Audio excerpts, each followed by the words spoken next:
Monday 11th, 2025. I estimate 40 weeks away from Adelaide Marathon 2026, and I've in about 2 months of training now. Initially I started doing some small runs, 2 kilometers every morning, pretty much 6 days a week, with the occasional long run on the weekend. And long run for me when I started was 5 kilometers, 6 kilometers. And I've built up quite a lot since then. Last week was the biggest week so far. Had 2 easy runs, 3 easy zone 1 runs, 2 zone 2 runs, and then 1 long run on the weekend, 10K, longest ever run in training. Yeah, and I'm noticing my pace steadily improving at different heart rates. I was able to not even get into zone 2 really for that 10K, while still dropping a 6:58 per kilometer pace, so I'm very happy with that. However, I think the story so far has been 2 step forward, 1 step back. I was following the Garmin coach 3-4 weeks ago, and they was prescribing a lot more intense work. And of course, it doesn't know all the context. It doesn't know I'm in a deficit or my experience with sprinting and all that. And there's a lot of different factors that go into it, but even me being inexperienced and me not knowing, okay, if I feel something in my adductors that's a bad sign, I shouldn't push. I ended up straining my adductors. That's what happened.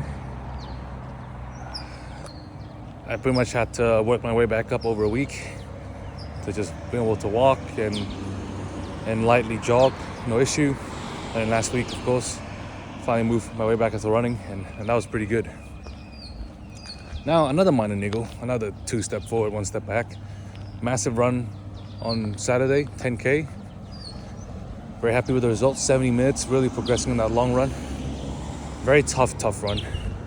I had to, about 10 minutes in, run back home to the toilet for a big business, and come back, go through it all again to finish the run.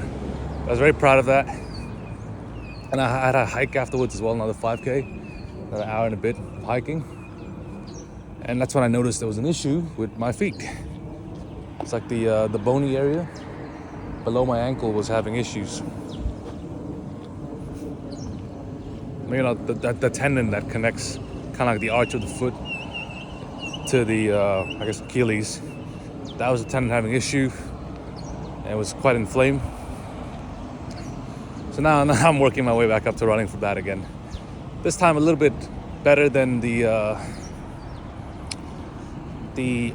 adductor strain, a faster recovery as well. And even today, it's Monday, it's been 2 days, and I'm walking pain-free already, no sensation.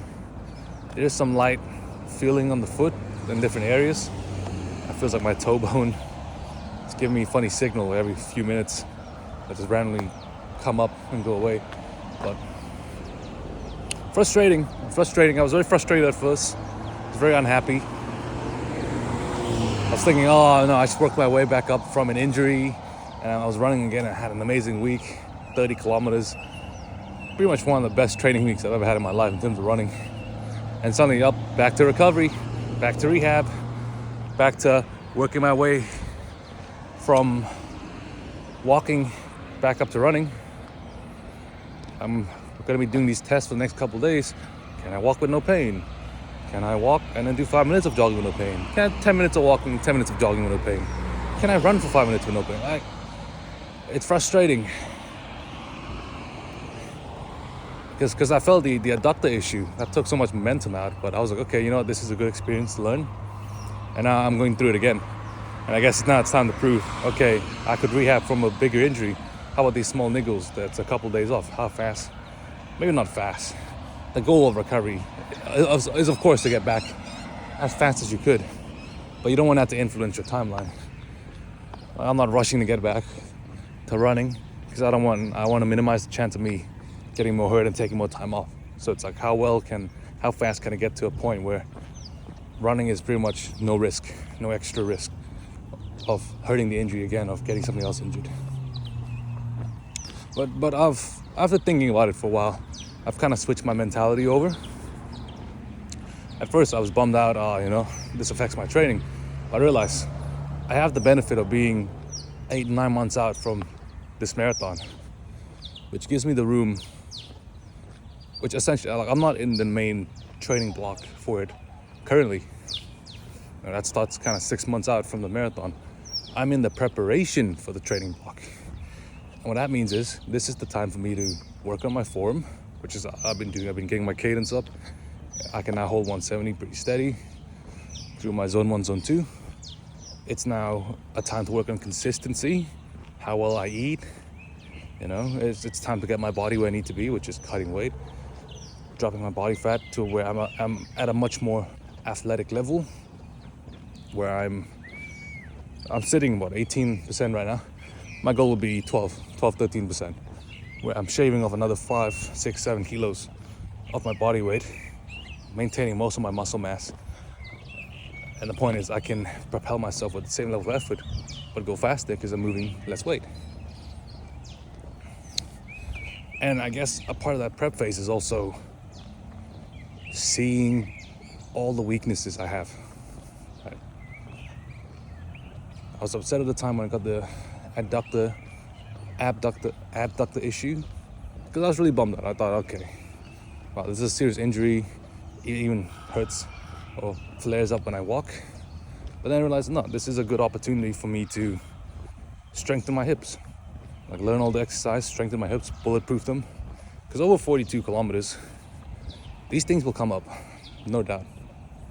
Over 42 kilometers, every single weakness is gonna flare up, it's gonna blow in your face. You have weak ankle stability, you're gonna roll your ankles for sure, because you're just putting in so much steps and so much mileage. Right, that's what happened when I failed my marathon attempt 3 years ago. Which was I didn't strengthen my ankles, I didn't strengthen my hips, even my knees weren't strong enough. And when you got deep into the marathon, when I was 25 kilometers in, getting weak, muscles working overtime to stabilize my leg, my crappy form at the time, those things happen. Took a step, roll the ankle. It's not unexpected. And I guess just to circle back to the feet, now's the time to really strengthen my feet, work on all the little intricate muscles in the arches, make sure my foot is strong, my foot can handle the impact. And on a marathon day, I'll have issues, but my feet wouldn't be one of the issues.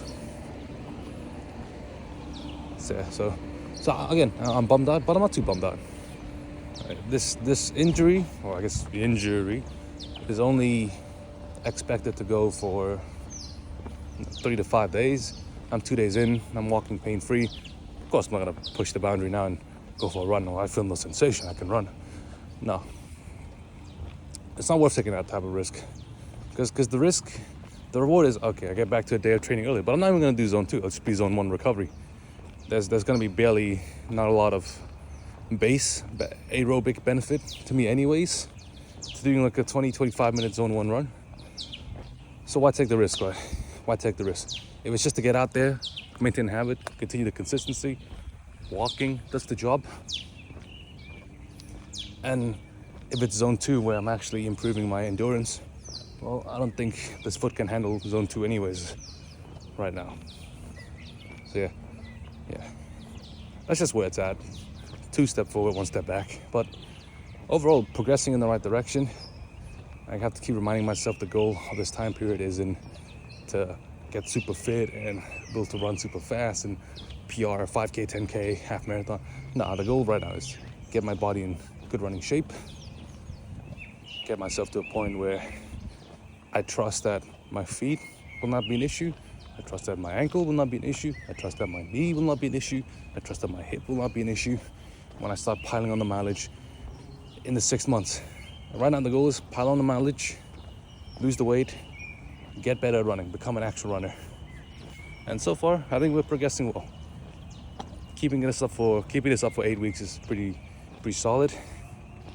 And I can't be, it could be better. Ideally, I didn't get injured, and I'm progressing up to like an hour and a half long run now, and I'm doing up 40 kilometers a week now.